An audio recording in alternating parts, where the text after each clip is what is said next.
está cheio. E a Bíblia também diz que a língua é como um pequeno leme que pode governar, guiar grandes embarcações, é como uma fagulha que pode incendiar uma floresta.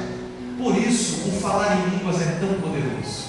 Quando você tem o Espírito Santo dentro de você, olhe para cá, e ele enche, você transporta falando em línguas. O momento em que um crente abre a boca e começa a adorar a Deus em línguas, ou orar a Deus em línguas, é o momento em que plenamente, completamente, ele está tomado pelo Espírito Santo, ele está completamente dominado pelo Espírito Santo. Todo o seu sistema nervoso central, periférico, toda a sua mente, toda a sua capacidade e inteligência foram realmente possuídos e dominados pelo Espírito Santo. Por isso a proposta de Jesus é essa: fiquem em Jerusalém, porque o Espírito Santo virá e vocês vão ser batizados no Espírito Santo, porque o batismo do Espírito Santo é a plenitude, é o auge, é o ápice, é o momento mais importante. Eu me lembro que Jesus batizou meu filho, Daniel, que está com 13 anos. Ele foi batizado no Espírito Santo de 7 para 8 anos. E um dia ele me perguntou: papai, como é que é o céu? Pergunta de criança de 8 anos: como é que é o céu? Ai meu Deus, e agora? Como é que é o céu? Como é que é o céu? E eu vi Daniel falando em mistério na igreja, vermelho, falando em mistério. Aí depois eu chamei ele no canto e falei: meu filho, o que você sente quando você está falando em línguas? Na hora do louvor, da adoração, você começa ali e começa a falar mistério. O que você sente? Ele disse: papai, eu tinha 8 aninhos, eu sinto uma alegria demais, é muita alegria. Falei: pois é, meu filho, sabe o que é o céu? O céu é essa alegria que você sente nesse momento que você está falando em mistério, na plenitude do poder, do fogo, da graça, da unção, do Espírito Santo queimando em você. Esse gosto, essa alegria, esse fogo, esse poder que você está sentindo, você vai sentir isso para sempre, sempre. Quando você estiver diante de Jesus no céu, essa alegria nunca mais vai acabar.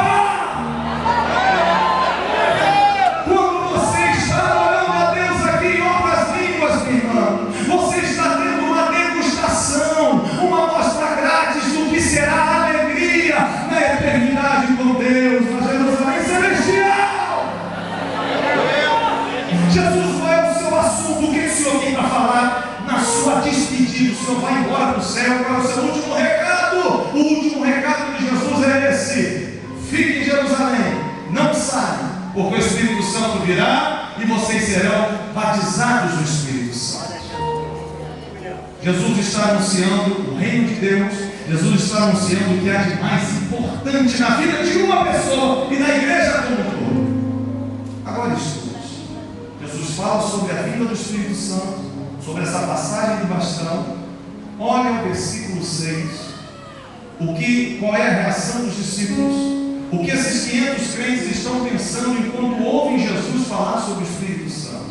Versículo 6 de Atos 1 diz assim: aqueles, pois, que se haviam reunido, repito, cerca de 500 irmãos, perguntavam-lhe dizendo: Senhor, é nesse tempo que o Senhor restaurará o reino a Israel? Bíblia aberta novamente, olha para cá. Você consegue entender que pergunta tola esses discípulos estão fazendo? Eles estão perguntando o seguinte: o Senhor está falando aí de Espírito Santo, de batismo do Espírito Santo, mas é nessa hora aí que o reino de Israel sairá de debaixo do jugo do Império Romano? É nessa hora aí que nós vamos ser grandes como na época de Davi e Salomão? É nesse momento que o Senhor vai descer novamente e vai ser o rei da terra e nós vamos reinar em vida contigo? É nesse momento que a gente vai parar de pagar tributo caro para o Império Romano? É nesse tempo que a gente vai ter muito dinheiro no bolso? É nesse tempo que a nossa situação política vai ser estável, maravilhosa e tranquila? A nossa prosperidade, a nossa vida econômica, social, financeira, é aí que nós vamos reinar em vida. É agora que a gente vai se dar bem. É isso, Senhor. Irmãos, Jesus está falando sobre algo infinitamente maior. Jesus está falando do mundo espiritual. Jesus está falando da terceira pessoa da Trindade que viria para possuir, entrar na alma de um ser humano, comedor de arroz e feijão como eu e você, e ficar do lado de dentro, porque o Espírito Santo hoje não está passeando na igreja e voando pelo teto. O Espírito Santo está dentro do crente como fonte, como rio de água viva que corre. O Espírito entrou no coração de cada um que se converteu para nunca mais sair. O que você tem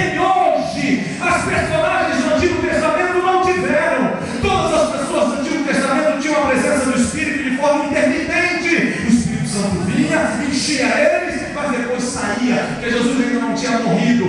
Como mesmo o Senhor diz, o Espírito Santo não tinha sido dado, porque Jesus não tinha sido glorificado. Davi não teve o privilégio que você tem, nem Jeremias, Isaías, Ezequiel, Daniel, Osés, Joel, Amós, Obadias, Jonas, Miqueias, Abacuque, Sofonias, Ageu, Zacarias, Malaquias, João Batista não tiveram o privilégio que você tem de ter a presença do Deus grandão, todo-poderoso, dentro da tua alma, dentro do teu espírito, falando contigo, te orientando, te melhorando, te santificando. O crente em Jesus Cristo, a igreja do Senhor tem o privilégio de ter o Espírito Santo como morada. Irmãos, o templo do Espírito Santo não é parede ou alvenaria, o templo é você. Você é o tabernáculo de Deus com os homens, você é a morada de Deus na terra, você é o endereço de Deus, você é a casa onde Deus veio habitar. E essa habitação e presença se evidenciam e explodem quando você abre a boca, no gesto mais simples e poderoso da terra, e fala em mistério do poder. Jesus está falando dessas coisas, e os discípulos estão preocupados no contas a pagar. Os discípulos estão preocupados com a situação financeira, os discípulos estão preocupados com a situação política do reino de Israel. Pergunto às senhoras, a igreja, não é esse o problema da igreja brasileira hoje? Qual é o projeto número 1 de Cristo para você? Que você seja, em primeiro lugar. Qual é o projeto de Cristo para mim? Que eu me case? Também. Que eu troque de carro? Também. Que eu melhore de vida? Também. Que a doença que aflige meu corpo, que eu seja curado? Também. Mas não é o primeiro lugar. Qual é o primeiro propósito de Jesus na vida de um crente salvo, nascido de novo? O primeiro propósito? Que você seja cheio do Espírito Santo. Esta é a primazia de Cristo na sua vida. Aliás, ele disse: buscai primeiro o reino de Deus e a sua, e casar, ser curado, dinheiro e todas as outras coisas serão. E que é, pastor Cassiano, esse reino de Deus aí? Buscai primeiro. O que é reino de Deus? Paulo explica. Ele diz: olha, o reino de Deus não é comida e nem bebida, não é coisa aqui de baixo. O reino de Deus é justiça, paz e alegria no Espírito Santo. O maior privilégio, minha irmã, que você tem é sentir a presença viva do Deus vivo no teu coração. Chorar e falar mistério é a maior alegria, a maior presente que Deus te deu depois da salvação da sua alma.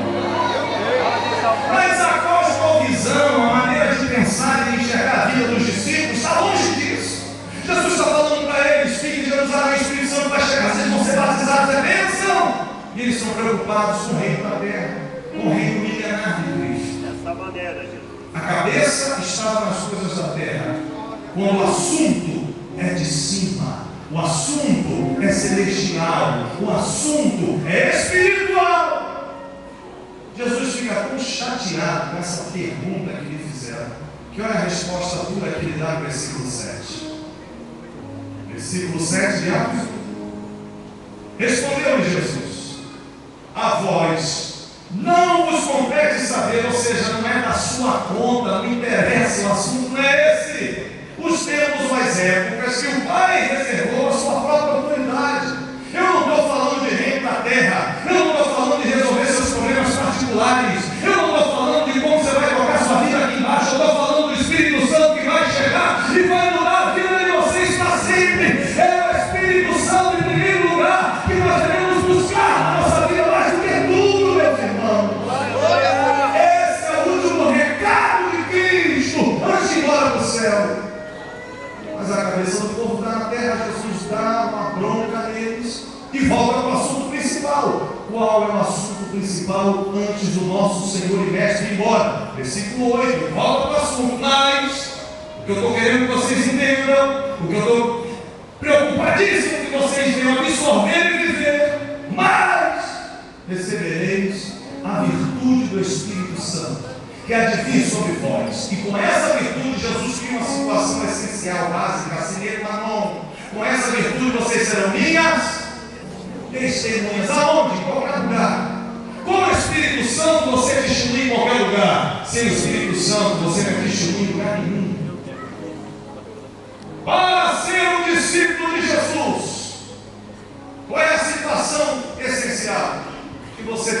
sua vida a presença do Espírito, o poder do Espírito, a virtude do Espírito. O selo que identifica você como alguém que está indo para o céu não são apenas os anos que você tem de fé evangélica, não são os cargos eclesiásticos que os estão, é a presença viva. Se o Espírito Santo está, você está indo para o céu. Se ele não está, você apenas frequenta uma religião do mundo qualquer.